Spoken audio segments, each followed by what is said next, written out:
Muy buenas a todos y bienvenidos un día más al estudio de la palabra de Dios. Hoy vamos, en el estudio del día de hoy vamos a mirar cuidadosamente un pasaje muy conocido del inicio del Evangelio, justo antes del inicio del ministerio de nuestro Señor Jesús. Es un pasaje malinterpretado por un problema fundamental: no entender lo que la palabra nos quiere decir, por simplemente no investigar o no profundizar en la misma palabra, como en el caso que vamos a estar viendo. ¿Qué es lo que, qué es lo que el ejemplo agrícola descrito nos quiere explicar en este pasaje que vamos a leer? Ya que si entendiésemos claramente el proceso agrícola descrito en el pasaje, entenderíamos perfectamente el mensaje espiritual que Dios nos transmite a través de Juan el Bautista. Y es que vamos a ver el pasaje donde Juan anuncia la llegada del Mesías y el inicio del ministerio de Jesús. Además vamos a analizar el bautismo en agua en Jesús y cuál es el motivo real de por qué Jesús insistió tanto en realizar el bautismo en agua realizado por Juan. Esto lo estaremos viendo en la continuación de este mismo estudio, en una segunda parte. Vamos a leer el pasaje. En Mateo 3, versículo 5, vamos a leer del versículo 5 al 12. Y dice: Entonces salían a él Jerusalén y toda Judea y toda la región del Jordán, y confesando sus pecados eran bautizados por él en el río Jordán. Pero cuando Juan vio que muchos de los fariseos y de los saduceos venían a su bautismo, les decía: Generación de víboras, ¿quién os enseñó a huir de la ira venidera? Producid pues frutos dignos de arrepentimiento. Y no penséis decir dentro de vosotros: Abraham tenemos por padre, porque yo os digo que aún de estas piedras Dios puede levantar hijos a Abraham. El hacha ya está puesta a la raíz de los árboles, por lo tanto todo árbol que no da buen fruto es cortado y echado al fuego. Yo a la verdad os bautizo en agua para arrepentimiento, pero el que viene después de mí, cuyo calzado no soy digno de llevar, es más poderoso que yo. Él os bautizará en el Espíritu Santo y fuego. Su aventador está en su mano y limpiará su era. Recogerá su trigo en el granero y quemará la paja en el fuego que nunca se apagará. Este pasaje, como hemos dicho, es muy mal interpretado, utilizado de manera engañosa por muchas congregaciones, para el fin de que la salvación no es solo algo de fe, sino de fe a un conjunto de rituales o obras necesarios para ser un cristiano de primera. La palabra es muy clara en cuanto a la salvación. La salvación es por medio solamente, repito, solamente de la fe, tal y como hemos citado en infinidad de veces Efesios 2, 8 y 9. Y por otro lado, la fe proviene de escuchar la palabra de Dios. No hay más. Esta es la fórmula que Dios dio de la salvación para el hombre. Pero el hombre se ha empeñado en complicar esto y quitarle la gloria a Dios. Cuando se lee este pasaje, hay varios conceptos que tenemos que analizar antes de nada. ¿Qué representa el agua? ¿Qué representa el fuego? ¿Qué es aventar la era? ¿Cuál es el fruto? ¿Qué es la paja? ¿Qué es el granero? Estos son preguntas básicas que debería hacerse cualquier cristiano o persona que se acerca a la Biblia y lee por primera vez este versículo, si quiere llegar a entender qué quería decir Juan el Bautista con estas palabras. O mejor dicho, qué quería representar Dios a través de Juan el Bautista. Porque de todo esto que salió por la boca de Juan, había cosas que ni siquiera el propio Juan podía entender. Como veremos, no tanto en este estudio, sino en el siguiente. Empecemos por lo primero y más importante, el agua. Este eh, es el símbolo que creo que todos deberíamos tener más claro. El agua a lo largo de la escritura es símbolo de la palabra de Dios, con todo lo que implica la palabra de Dios. La palabra de Dios nos salva, por ejemplo, salva a quien se vuelva al camino de justicia y acepte la soberanía de Jesucristo. Pero la misma palabra también puede condenar en caso de que no reconozca la autoridad de Jesús y no lo obedezca. Salvación y condena son los dos pilares de la palabra de Dios. ¿Y qué es esto sino juicio? El juicio no es automáticamente condena, como muchos tienen en mente o muchas veces se maldice o se, se- se tiene este mal concepto. Juicio es lo que el propio palabra te dice, juzgar algo, para bien o para mal. El juicio es poner un asunto delante de Dios y que éste determine si eres inocente o culpable, justo o injusto.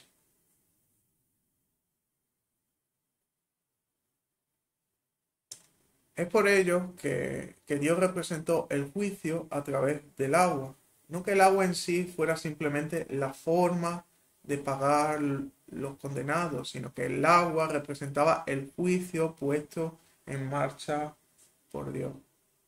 Repito, juicio no significa automáticamente castigo, como iremos viendo más adelante.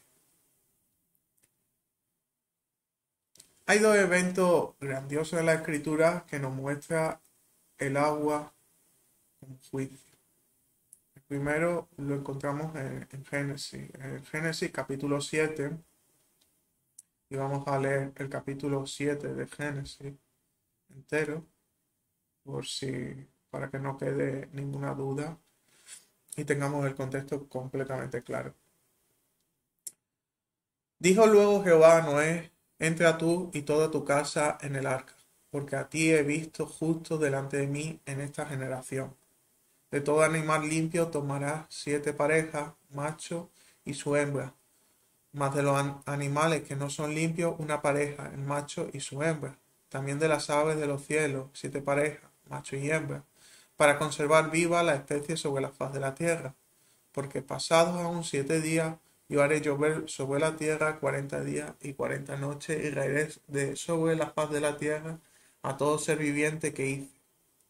E hizo Noé conforme a todo lo que le mandó Jehová. Era Noé de 600 años cuando el diluvio de las aguas vino sobre la tierra. Y por causa de las aguas del diluvio entró Noé al arca, y con él sus hijos, su mujer y la mujer de sus hijos. De los animales limpios y de los animales que no eran limpios, y de las aves y de todo lo que se arrastra sobre la tierra. De dos en dos entraron con Noé en el arca, macho y hembra, como mandó Dios a Noé. Y sucedió que al séptimo día las aguas del diluvio vinieron sobre la tierra.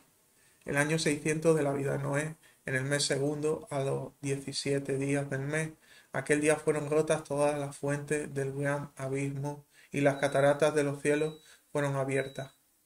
Y hubo lluvia sobre la tierra 40 días y 40 noches. En este mismo día entraron Noé, y Sem, y Cam, y Jafet, hijos de Noé, la mujer de Noé, y las 3 mujeres de sus hijos con él en el arca. Ellos y todos los animales silvestres según sus especies, y todos los animales domesticados según sus especies, y todo reptil que se arrastra sobre la tierra según su especie, y toda ave según su especie, y todo pájaro de toda especie. Vinieron pues con Noé al arca de dos en dos, de toda carne en la que había espíritu de vida. Y los que vinieron, macho y hembra, de toda carne vinieron, como le había mandado Dios. y Jehová le cerró la puerta. Y fue el diluvio 40 días sobre la tierra, y las aguas crecieron, y alzaron el arca, y se elevó sobre la tierra. Y subieron las aguas, y crecieron en gran manera sobre la tierra, y flotaba el arca sobre la superficie de las aguas. Y las aguas subieron mucho sobre la tierra, y todos los montes altos que había debajo de todos los cielos fueron cubiertos. 15 codos más altos subieron las aguas, después que fueron cubiertos los montes.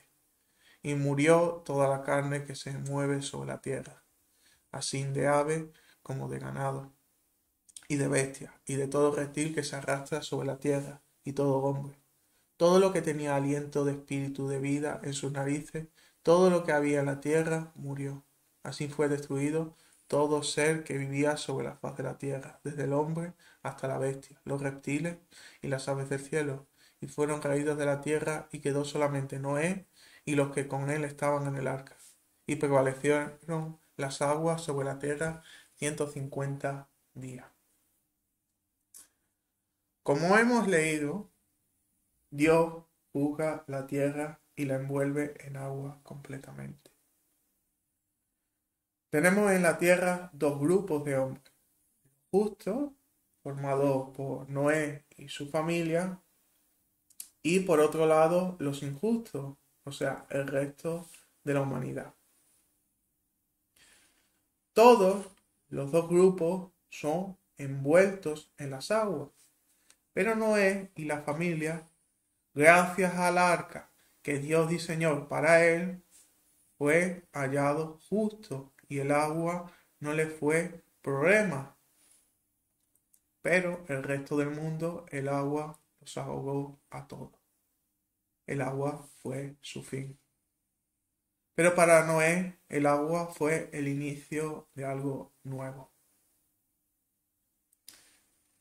Tenemos entonces cómo el agua es bendición para Noé y su familia, y cómo el agua es maldición para el resto del mundo. O sea, juicio para ambos, pero con sentencias diferentes. Los justos, los otros culpables. Culpables de desobedecer a Dios. Culpables de pecar, de no guardar su palabra. Hay que quedarse con este concepto.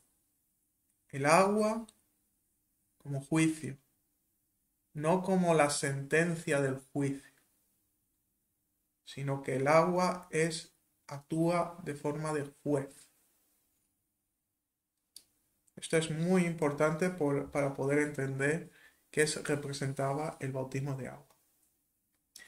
El otro gran evento es el que encontramos en Éxodo 14. Vamos a leer Éxodo capítulo 14. Habló Jehová a Moisés diciendo: Di a los hijos de Israel que den la vuelta y acampen delante de Pi-Hahirot, entre Migdol y el mar hacia Baal-Zephón. Delante de él acamparéis junto al mar. Porque Faraón dirá de los hijos de Israel: encerrados están en la tierra, el desierto lo ha encerrado. Y yo endureceré el corazón de Faraón para que lo siga, y seré glorificado en Faraón y en todo su ejército. Y sabrán los egipcios que yo soy Jehová. Y ellos lo hicieron así. Y fue dado aviso al rey de Egipto, que el pueblo huía. Y el corazón de Faraón y de sus siervos se volvió contra el pueblo. Y dijeron: ¿Cómo hemos hecho esto de haber dejado ir a Israel para que no nos sirva? Y unció su carro y tomó consigo su pueblo. Y tomó 600 carros escogidos, y todos los carros de Egipto, y los capitanes sobre ellos. Y endureció Jehová el corazón de Faraón, rey de Egipto, y él siguió a los hijos de Israel. Pero los hijos de Israel habían salido con mano poderosa.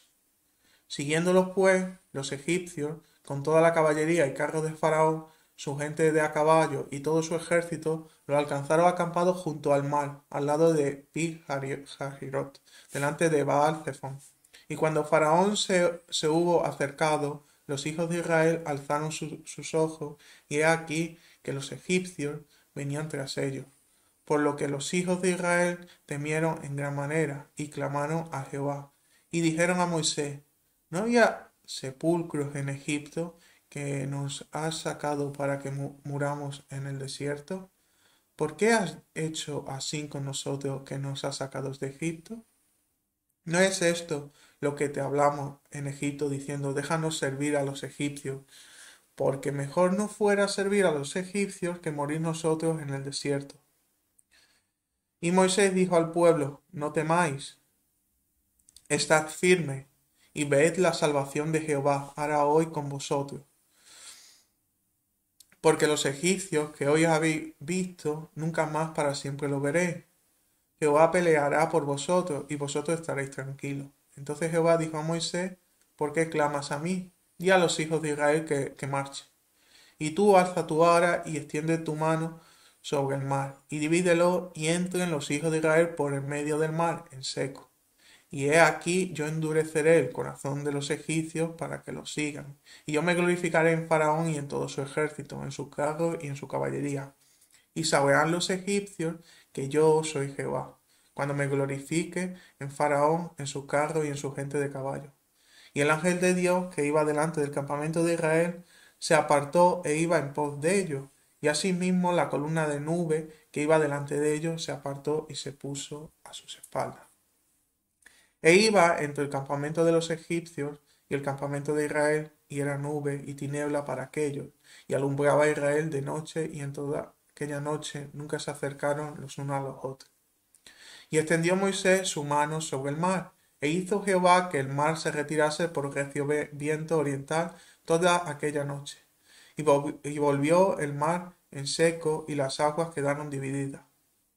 Entonces los hijos de Israel entraron por en medio del mar, en seco, teniendo las aguas como muro a su derecha e izquierda. Y siguiéndolo, los egipcios entraron tras ellos hasta la mitad del mar, toda la caballería del faraón, sus carros y su gente de a caballo. Aconteció a la vigilia de la mañana que Jehová miró el campamento de los egipcios desde la columna de fuego y nube, y trastornó el campamento de los egipcios, y quitó las ruedas de sus carros, y los trastornó gravemente. Entonces los egipcios dijeron: huyamos de delante de Israel, porque Jehová pelea por ellos contra los egipcios. Y Jehová dijo a Moisés: extiende tu mano sobre el mar, para que las aguas vuelvan sobre los egipcios, sobre sus carros y sobre su caballería. Entonces Moisés extendió su mano sobre el mar, y cuando amanecía el mar se volvió en toda su fuerza, y los egipcios al huir se encontraban con el mar, y Jehová derribó a los egipcios en medio del mar.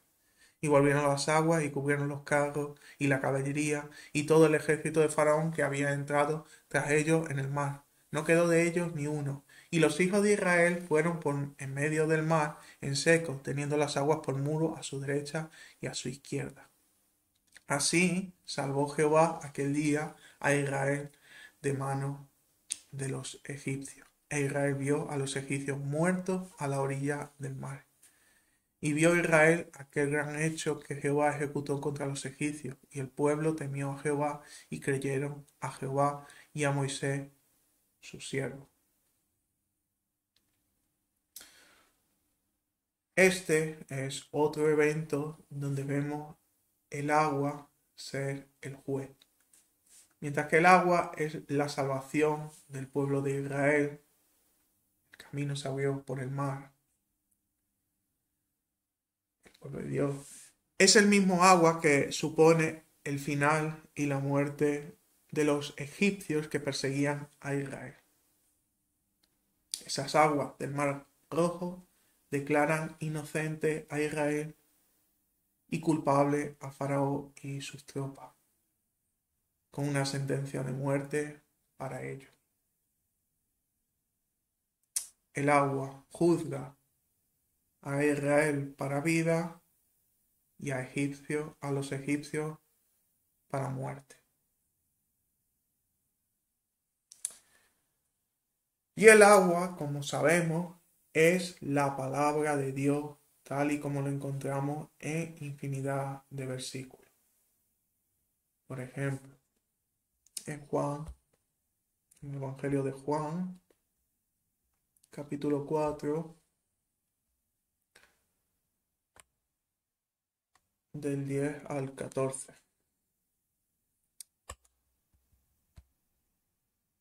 Respondió Jesús y le dijo, si conocieras el don de Dios y quién es el que te dice, dame de beber, tú lo hubieras pedido a él y él te habría dado agua viva. La mujer le dijo, Señor, no tienes con qué sacar y el pozo es hondo. ¿De dónde pues tienes el agua viva? ¿Acaso eres tú mayor que nuestro padre Jacob, quien nos dio este pozo y quien bebió de él y también sus hijos y su ganado? Respondió Jesús y le dijo, todo el que bebe de esta agua volverá a tener sed, pero cualquiera que beba del agua que yo le daré, nunca más tendrá sed, sino que el agua que yo le daré será en él una fuente de agua que salte para vida eterna. En Juan capítulo 7, versículo 37, 37 y 38, dice, pero en el último y gran día de la fiesta, Jesús se puso de pie y alzó la voz diciendo, si alguno tiene sed, venga a mí y beba. El que cree en mí, como dice la Escritura, ríos de agua viva correrán en su interior. O sea, Jesús daba el agua, o sea, la palabra de Dios, a todo el que quisiera recibirla. Más pasajes. En Efesios 5, Efesios capítulo 5, versículo 25. Versículos 25 y 26. Dice, esposo, amad a vuestras esposas, así como también Cristo amó a la iglesia y se entregó a sí mismo por ella, a fin de santificarla, habiéndola purificado en el lavamiento del agua con la palabra. Entonces tenemos aquí la comparación de la palabra de Dios con el agua que limpia. Palabra de Dios y el agua. Y es más, ¿cómo se inicia el Evangelio de Juan? El verbo, la palabra de Dios, era el propio Señor Jesús en Juan 1. En el principio era el verbo y el verbo era con Dios y el verbo era Dios. Él era en el principio con Dios. Todas las cosas fueron hechas por medio de él y sin él no fue hecho nada de lo que ha sido hecho. Entonces, Cristo es la palabra de Dios. Y todo esto ya también había sido anunciado por los profetas. Por ejemplo, en Ezequiel, en el libro de Ezequiel, capítulo 36, versículo 24, del 24 al 29. Y yo os tomaré de las naciones y os recogeré de todas las tierras y os traeré a vuestro país. Esparciré sobre vosotros agua limpia y seréis limpiados de toda vuestra inmundicia y de todos vuestros ídolos os limpiaré. Os daré corazón nuevo y pondré espíritu nuevo dentro de vosotros y quitaré de vuestra carne el corazón de piedra y os daré un corazón de carne. Y pondré dentro de vosotros mi espíritu y haré que andéis en mis estatutos y guardéis mis preceptos y los pongáis por obra. Habitaréis en la tierra que di a vuestros padres y vosotros me seréis por pueblo y yo seré a vosotros por Dios. Y os guardaré de toda vuestra inmundicia y llamaré al trigo y lo multiplicaré y no os daré hambre.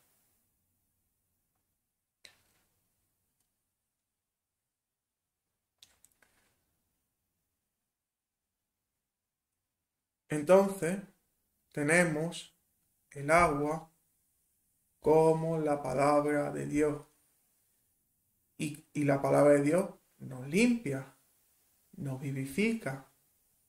Pero por otro lado, la palabra de Dios nos juzga mostrando si somos o no conforme al estándar de Dios. Y todo cristiano sabe o debería saber que a mayor conocimiento de la palabra, mayor conciencia de los errores que cometemos diariamente. Tenemos una mayor conciencia de nuestro propio pecado, porque la palabra de Dios nos limpia nuestros propios ojos y vemos mejor la maldad que hay hay en nosotros mismos. Porque antes de conocer la palabra, todos nos vemos o que somos buenas personas, que estamos a bien con Dios o lo que entendamos en ese momento que es Dios. Pero según vamos conociendo la palabra, nos vamos dando cuenta que, que hay muchos y somos más negros de lo que nos creíamos que éramos. O sea, no somos lo bueno, no seguimos el estándar que Dios nos ha marcado. Esto es importante para entender qué era o qué representaba el bautismo de agua de Juan. Volviendo ya a nuestro pasaje, a nuestro pasaje a Mateo 3, Mateo 3, dice el versículo 6, y confesado sus pecados, era bautizado por él en el río Jordán. Y el versículo 11, yo a la verdad os bautizo en agua para arrepentimiento. Este es el primer paso que cualquier hombre que se quiere acercar a Dios realiza después de que alguien o de alguna forma le anuncie que en base a la palabra de Dios su vida no está bien. Esta persona va a sentir la necesidad de averiguar más qué dice la escritura. Se va a sumergir en la palabra de Dios. Y la palabra de Dios le va a contestar con una voz clara: eres un pecador. La voz de Dios va a hablar directamente al futuro creyente diciendo que se encuentra en un estado desastroso en relación a Dios. Y es aquí cuando la persona que es confrontada con la realidad va a caer de rodillas y va a declararse culpable de desobediencia, de pecado ante Dios. Confesar su delito en base a lo que ha descubierto en la palabra del Señor,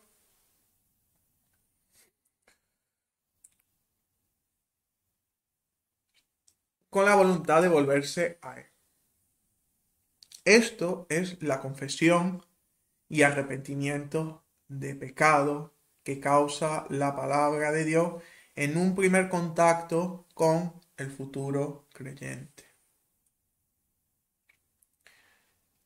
Y esto que es descrito es lo que en un simbolismo perfecto el Señor diseña y ejecuta a través de Juan el Bautista, para mostrar este punto de partida y preparar a la gente para aceptar la venida de Jesús y la salvación, o lo que Juan llama el bautismo que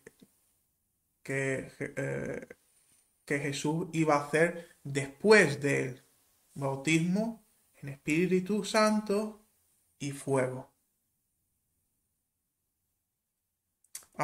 Apuntar desde ya. y es algo que tiene que quedar claro. Bautismo es inmersión completa, ya sea una inmersión en un líquido, como puede ser en agua, como la inmersión o envolvimiento completo en un asunto. La gente, cuando lee la palabra bautismo, eh, lo asocia directamente con el agua y el bautismo de Juan. Y esto es un error grave de entendimiento. Por ejemplo, el bautismo en Espíritu Santo y fuego es aquello que Jesús nos da al aceptarlo como nuestro Señor. Hecho que ocurre justo después del arrepentimiento del individuo. Cristo nos sumerge completamente en una nueva vida como cristiano. Y por ejemplo, en Marcos 10:38, voy a ponerlo aquí en un momento, en Marcos 10:38, 10:38, dice el pasaje: entonces Jesús le dijo, no sabéis lo que pedís, podéis beber de la copa que yo bebo o ser bautizados con el bautismo con que yo soy bautizado. Este pasaje nos habla de otro bautismo y no tiene nada que ver ni con el de agua ni con el que venía a dar Cristo, sino que es una forma que tiene Cristo de anunciar que ellos van a estar en una situación similar, inmersos en el papel de verdaderos servidores y sufrir por todo ello tal y como Cristo estaba a punto de sufrir en pocos días. Así que hay que desligar el concepto de que cuando la palabra de Dios nos habla de bautismo, se refiere automáticamente a bautismo de agua. Y asociar este término a sumergirse completamente en algo. Y así vamos a entender mejor este término. Entonces, Juan es usado por Dios para mostrarnos cómo el individuo que se acerca a la palabra de Dios y se sumerge completamente en ella, el agua, la palabra, va a limpiar los ojos del que estaba ciego, ciego espiritualmente. Y el ciego va a ver su pecado y lo va a confesar abiertamente, llevándolo al punto de arrepentirse. Realmente la palabra, el agua, va a juzgar al iniciante y lo va a declarar culpable de pecado delante de Dios, llamándolo a confesar y arrepentirse de su pecado. Este punto es muy importante para entender el por qué era necesario que Jesús fuese también bautizado. No perdamos de perspectiva de que el agua, la palabra, juzga. Pero como digo, lo de Jesús lo estaremos viendo en la siguiente parte de este estudio. Pasemos al otro término que no se suele entender bien o se confunde en este capítulo: el fuego. El problema para entender qué es el fuego es que en este capítulo se utilizan dos tipos o formas de usar el fuego. En nuestro pasaje de Mateo 3, versículos 10, 11 y 12, dice: el hacha ya está puesta a la raíz de los árboles. Por tanto, todo árbol que no da buen fruto es cortado y echado al fuego. Yo a la verdad os bautizo en agua para arrepentimiento, pero el que viene después de mí, cuyo calzado no soy digno de llevar, es más poderoso que yo. Él os bautizará en el Espíritu Santo y fuego. Su aventador está en su mano y limpiará su era.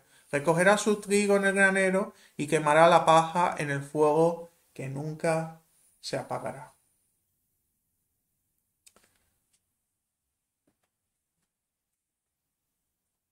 El fuego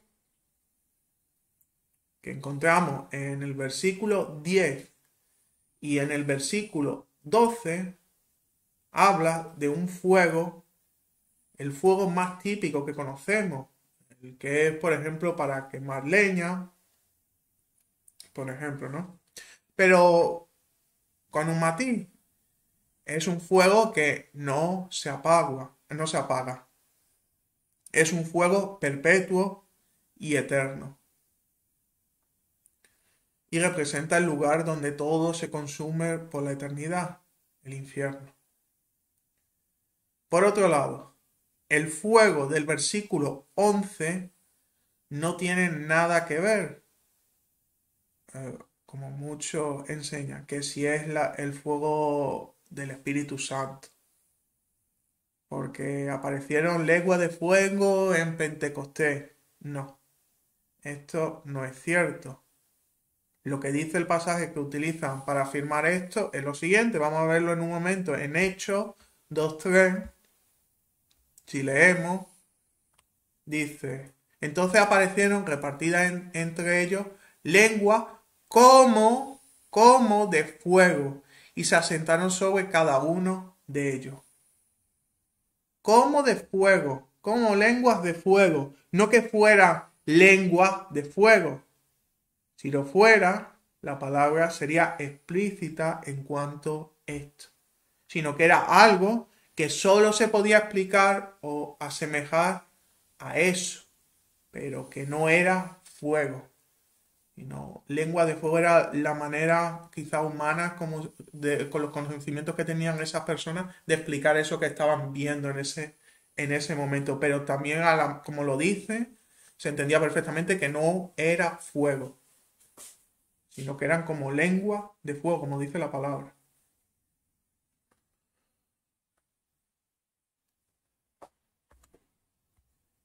Este fuego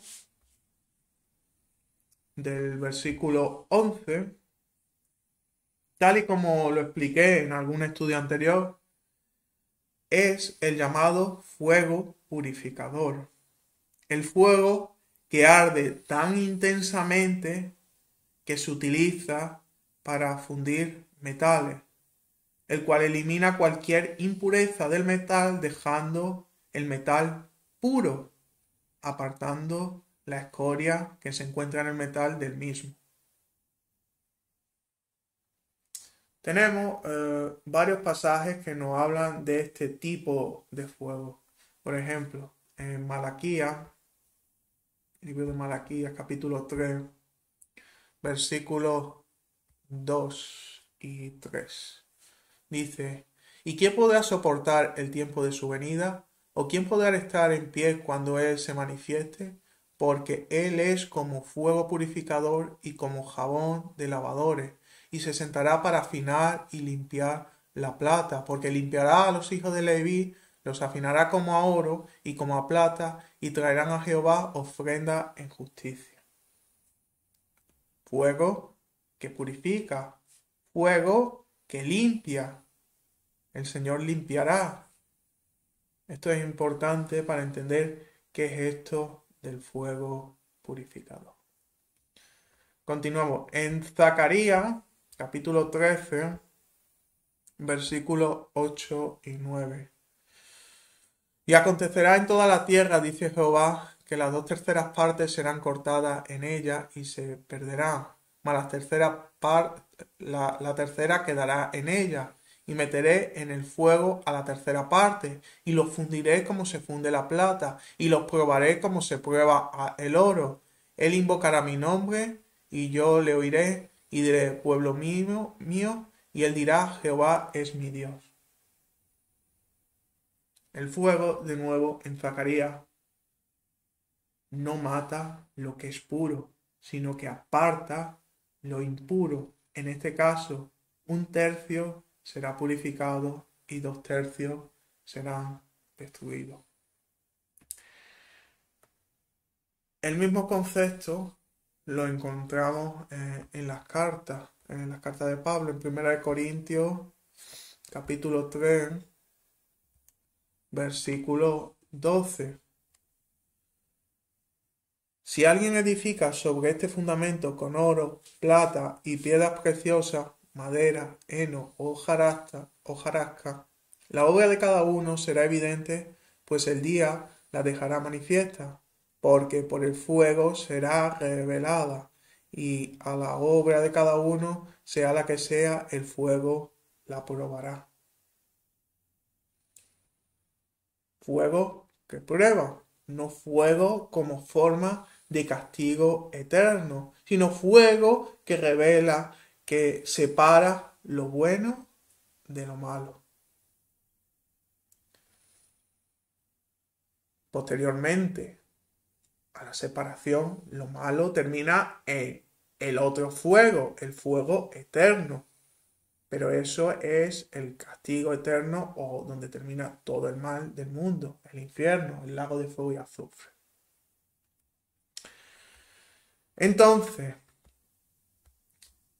volviendo aquí ya otra vez el pasaje. Entonces, teniendo ya claro qué es el agua y qué es el fuego, o mejor dicho, los fuegos que se citan en el pasaje, el otro concepto importante es el fruto. El fruto es la representación de lo bueno que se produce en uno. No porque ese bien resida o nazca en nosotros hacerlo, sino que es el propio Dios a través de la palabra que va a capacitar al hombre a dar el fruto. En este caso, confesión de pecado y volverse al camino de Dios, o sea, a la propia palabra, a obedecerla. Esto es el arrepentimiento. Este fruto, Juan lo representa como el trigo. Y es el trigo lo que Dios quiere para él, y el cual Jesús preservará para el Padre, siendo Jesús representando como el cajita, el aventador. Entonces, con estos elementos, podemos empezar a entender en profundidad qué estaba Dios mostrando a través de Juan con sus actos y palabras. Juan llamaba a la gente a arrepentirse, confesar sus pecados y volverse del pecado a la palabra de Dios, ya que la llegada del Mesías, el que iba a salvar a los hombres, era inminente. Para uno arrepentirse, tiene que saber que es bueno y que es malo para Dios. O sea, conocer la palabra, sumergirse en la palabra. Y cuando un hombre se sumerge en la palabra juzga y le revela al hombre que es pecador y que si sigue por ahí, camina hacia la muerte. Ante Dios, ese hombre es culpable. Y para iniciar su restauración para con Dios, debe generar el fruto de arrepentimiento.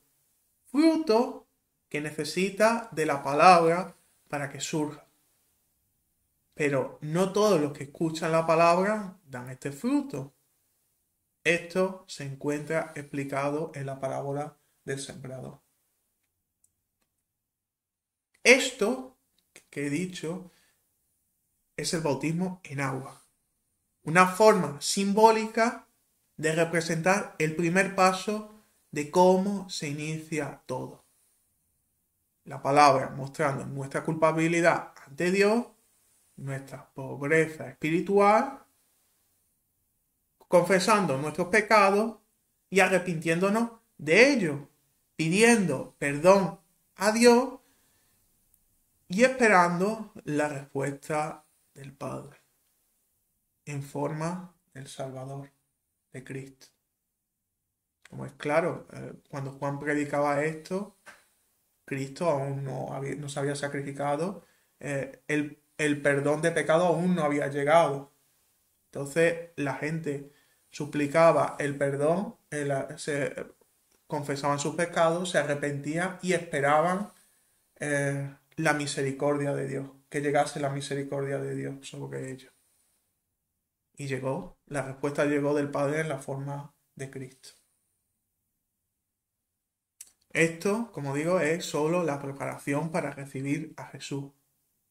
Primero la noción de pobreza espiritual en la que vivimos y el arrepentimiento.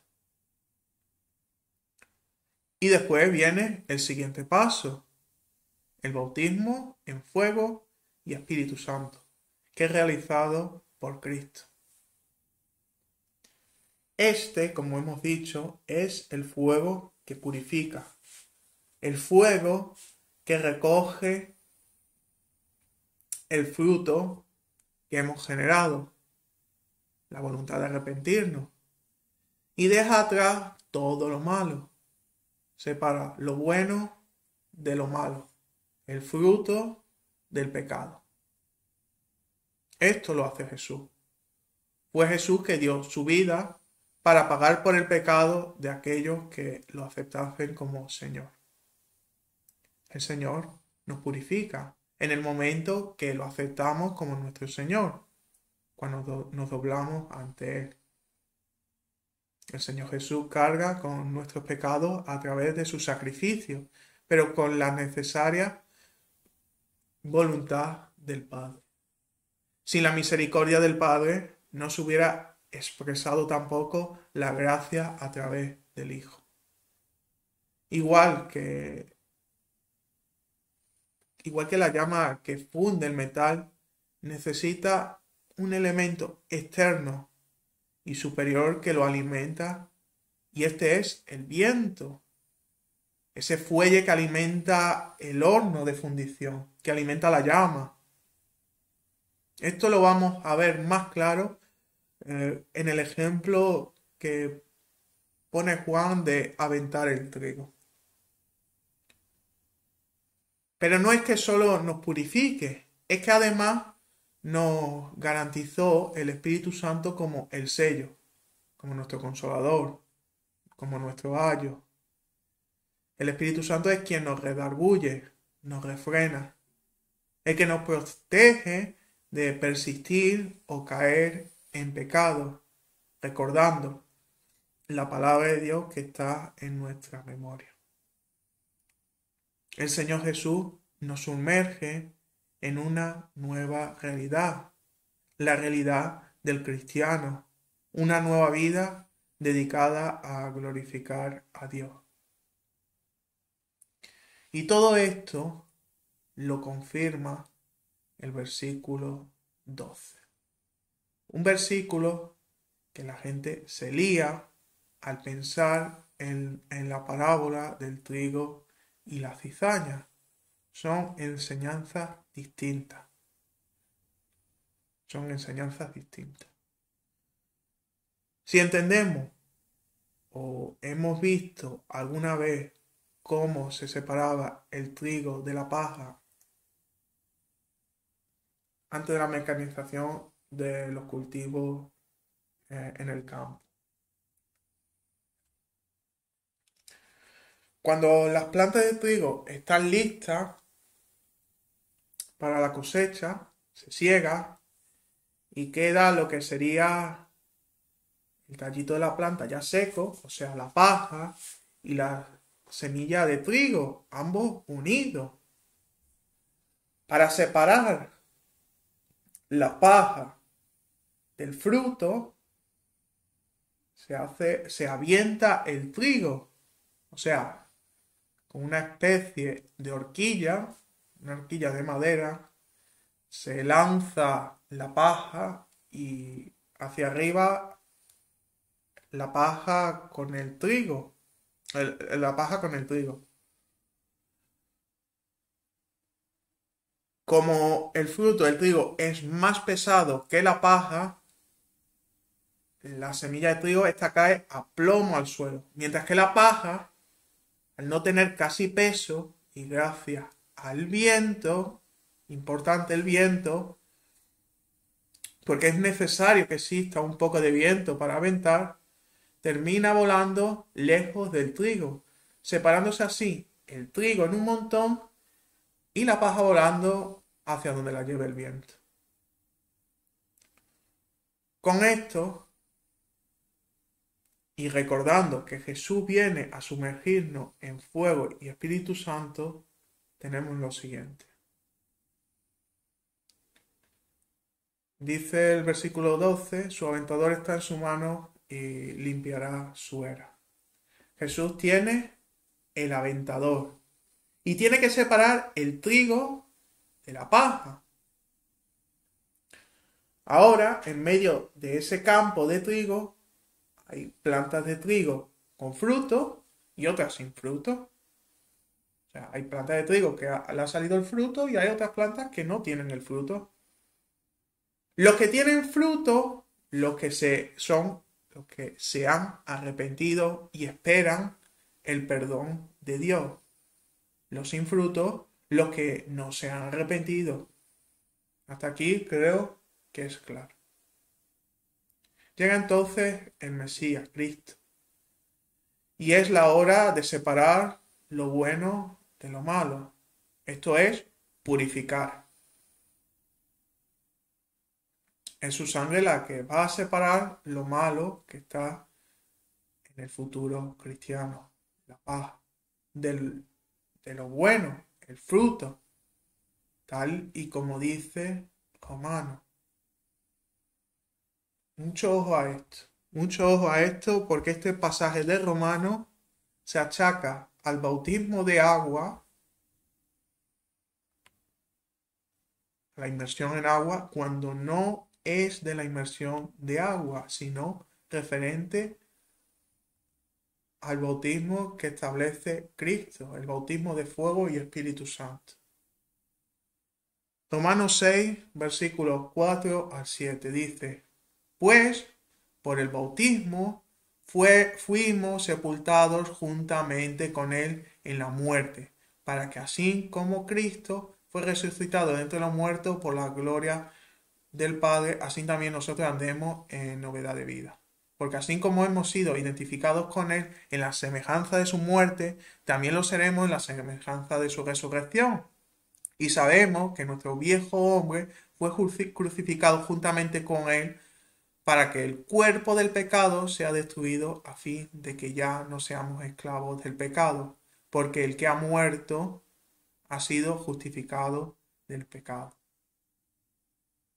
Esto no está hablando de la purificación que realiza Cristo gracias a la crucifixión, a su sacrificio en la cruz. No tiene nada que ver cuando Pablo nos dice por el bautismo fuimos sepultados. ¿Cuál bautismo? La crucifixión de Cristo. Está hablando de la cruz, en la muerte de Cristo. Juan pertenece al Antiguo Testamento. Ya Pablo va a hablar de Juan o está hablando del propio Cristo. Nos habla de Cristo, igual que nos hablaba Juan, que él ya cedía, daba el relevo al Mesías. Él simplemente vino a preparar a la gente, ponerla en el punto de arrepentimiento. Pero el que iba a purificar y el que iba a clavar el pecado del hombre en la cruz, eso era Cristo, no era Juan el Bautista. Y es la parte purificadora del bautismo que traía Cristo, o sea, de su crucifixión. Esto es muy importante porque este pasaje de Romanos 6 se coge y como dice bautismo, Juan el Bautista, bautismo de agua. Y esto es falso. Cuando hemos visto que por lo menos en el Evangelio se citan por ejemplo, se utiliza bautismo para tres cosas diferentes. Bautismo de agua, el bautismo que iba a realizar Cristo, el bautismo que iba a vivir Cristo. Son tres cosas diferentes. Y este en concreto de que habla Pablo, pues es el bautismo de Cristo, el importante, el que transforma, el que trae a los creyentes, el que convierte a las personas en cristianas. No le estoy quitando importancia al arrepentimiento. El arrepentimiento es el primer paso. Pero el siguiente paso es aceptar a Cristo como el Señor. para que Él pueda purificarte, para que Él pueda darte el Espíritu Santo. Son las promesas de Cristo para el creyente.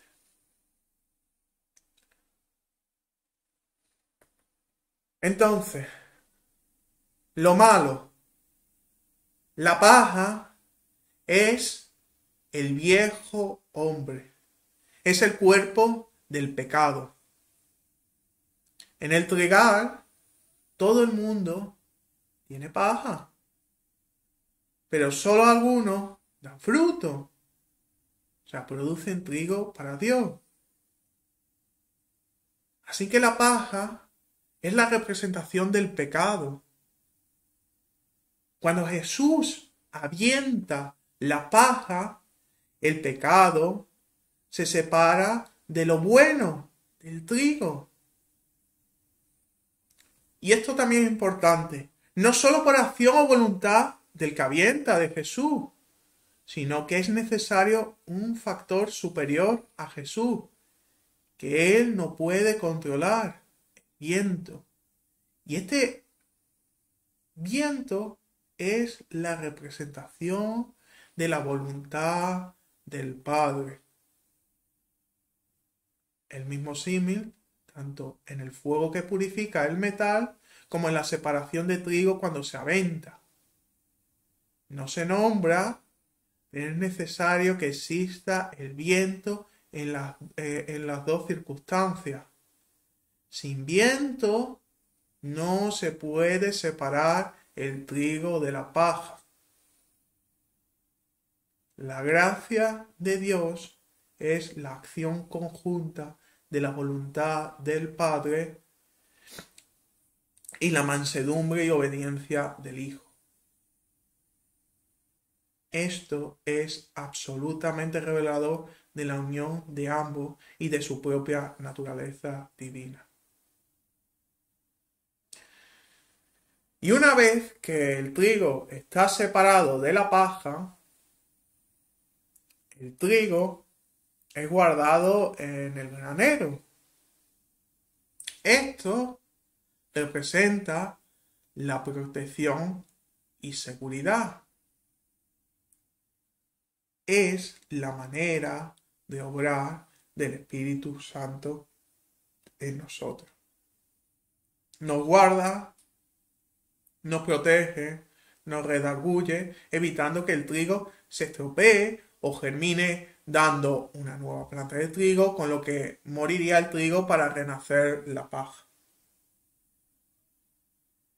Tenemos aquí, en este versículo, explicado el bautismo de fuego y Espíritu Santo, el bautismo que recibe todo cristiano después del arrepentimiento causado por la palabra de Dios. Y claro, la paja, una vez separada del trigo, o la paja que nunca fructificó, terminará en el fuego eterno, en el lago de fuego y azufre, donde todo lo antagonista a Dios terminará para una condena eterna. Como también lo dice el propio Juan, el hacha ya está puesta a la raíz de los árboles, por lo tanto todo árbol que no da buen fruto es cortado y echado al fuego. Si no hay fruto, todo lo que no sea el fruto es destruido. Dios solo está buscando el fruto. Cuando dice el hacha ya está puesta a raíz de los árboles, esto es una representación de la siega del trigo. Está lista la siega. La siega está lista. Y ahora se va a ver quién tiene fruto de quién no tiene fruto.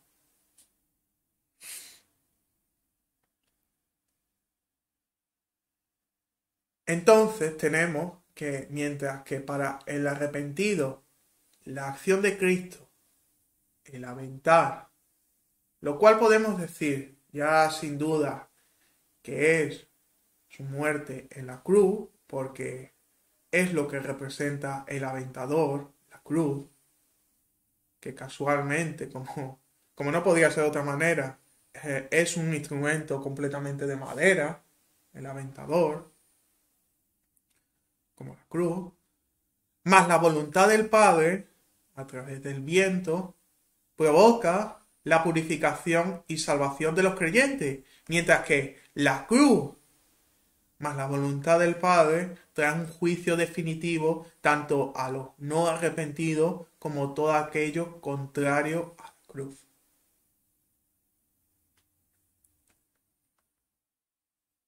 En 2 de Tesalonicenses, capítulo 1, versículos 8 y 9, dice: en llama de fuego para dar retribución a los que no han conocido a Dios y a los que no obedecen el Evangelio de nuestro Señor Jesús. Ellos serán castigados con eterna perdición, excluidos de la presencia del Señor y de la gloria de su poder. Y en Hebreos 10, 26 y 27 también. Porque si pecamos voluntariamente después de haber recibido el conocimiento de la verdad, ya no queda más sacrificio por el pecado, sino una horrenda expectativa de juicio y de fuego ardiente que ha de devorar a los adversarios. Nos habla de la gente que no se ha arrepentido.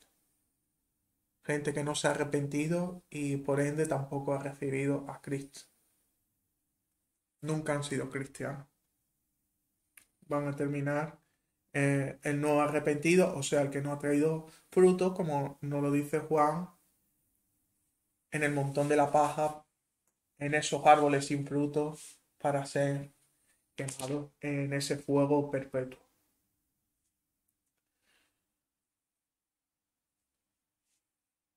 Entonces, Dios, a través de Juan el Bautista, dejó las cosas muy claras. Sin arrepentimiento y aceptación del Mesías, no habría perdón de pecado. El hombre, sin la palabra de Dios y sin reconocer la soberanía y la gracia del Señor, está perdido. Sé que no es un estudio fácil, pero es muy importante entenderlo, ya que las claves de la salvación se encuentran desde justo antes del inicio del ministerio de Jesús, ya clara.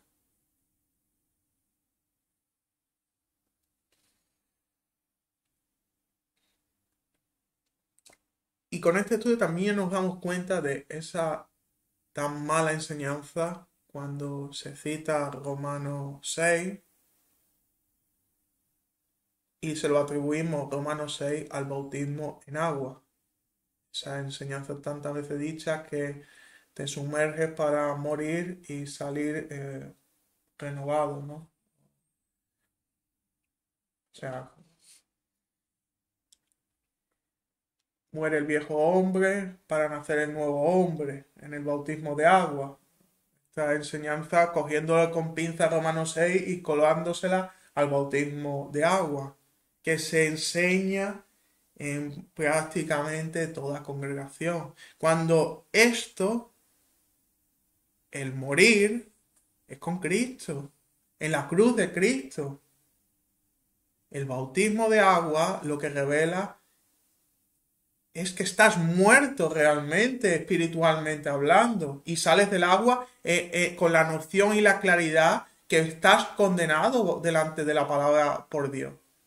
Y que si no tienes el perdón de Dios, vas a acabar en el fuego eterno. Eso es lo que sales del agua en ese momento. La representación simbólica es tu noción de pecado que carga. La noción de que eres pecador, que has incumplido la ley, que has incumplido los mandatos de Dios, has desobedecido a Dios, has pecado ante Dios y no hay salvación en ese preciso momento. Y que necesitas la salvación. ¿De quién? Del Mesías.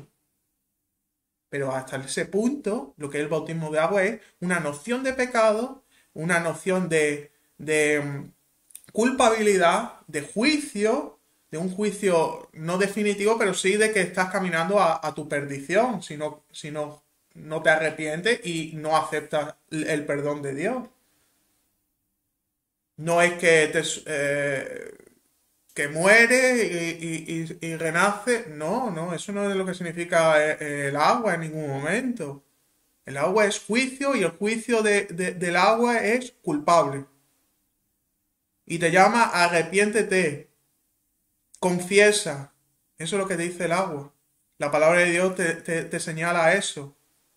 El agua es la palabra de Dios y la palabra de Dios te dice eres culpable, eres pecador, estás perdido. Lo que nos explica, o sea, este sería el punto que si nos leemos Romanos, en Romanos 3, hasta Romanos 3, leemos Romanos,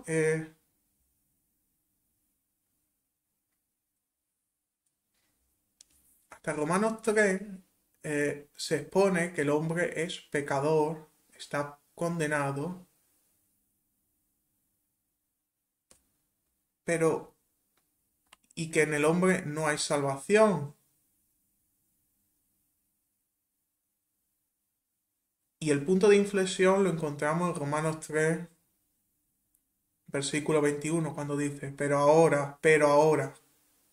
Antes de este versículo, eh, Pablo nos habla de que no hay salvación en el hombre, de que el hombre está perdido, de que el hombre sin Dios está perdido y que necesita algo. Pero ahora, aparte de la ley, se ha manifestado la justicia de Dios, atestiguada por la ley y los profetas. Esta es la justicia de Dios por medio de la fe en Jesucristo para todos los que creen, pues no hay distinción.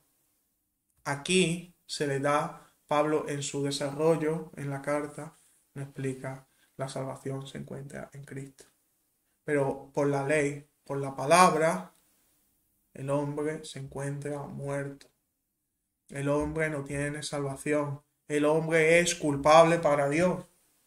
Y es Cristo el que va a dar la vuelta a la situación.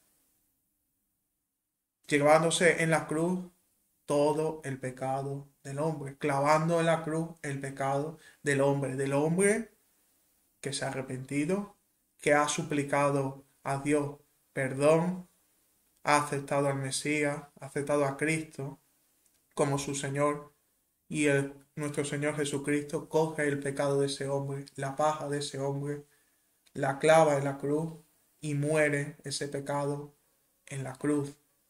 Todo el pecado, ese pecado clavado en la cruz para terminar en el infierno, el pecado, la maldad y todo lo que es contrario a la palabra de Dios, terminar en el lago de fuego y azufre.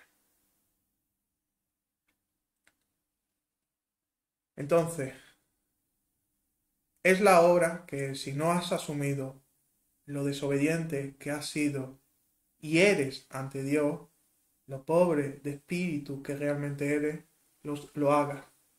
Ese será el primer y más preciado fruto para Dios, el fruto del genuino arrepentimiento para estar en disposición de aceptar a Jesús como tu Señor y pedirle ayuda porque la necesitas. Todas la necesitamos. Debe ser una decisión tomada con toda nuestra alma, en razón, lógica, emoción, sentimiento, para que se dé la fe salvadora. Porque es la fe la que nos salva a todos. La fe que nace de la plena confianza en la palabra de Dios. Bueno, y hasta aquí este estudio. Sé que se tocan muchos puntos. Sé que puede ser polémico porque es contrario a muchas enseñanzas, pero es necesario porque si no estamos en una religiosidad continua, en un bucle continuo religioso, eh, del cual se obvia eh, lo que realmente la palabra nos está enseñando. Juan tuvo su tiempo, nos enseñó el bautismo como forma de mostrarnos qué era el arrepentimiento y cómo funcionaba el arrepentimiento y que era la palabra la que mostraba y nos llevaba al arrepentimiento porque había que preparar a la gente para recibir al Mesías, a Cristo, y era solo Cristo y es Cristo, como todos sabemos, el único que nos puede perdonar y convertirnos en algo nuevo, en algo diferente a lo que era el viejo hombre. El viejo hombre, como dice la palabra, quedó clavado en la cruz. El viejo hombre, todo cristiano sabe que ese viejo hombre, esa paja, quedó clavada en la cruz juntamente con Cristo, para nacer o resucitar y renacer el nuevo hombre reconciliado con Dios. Esa fue la misión de Cristo para con todos aquellos que creyeron y creemos en la palabra. Y bueno, hasta aquí el estudio de hoy. ¿Quieres decir alguna cosa?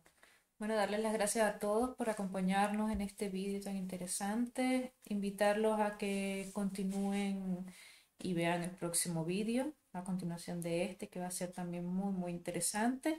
Suscríbanse, denle la campanita y comenten cualquier duda, cualquier sugerencia, déjenlo escrito en los comentarios y nosotros a la brevedad estaremos respondiéndoles. Bueno, muchas gracias y que Dios los bendiga. Que tengan una buena semana en la bendición de Dios.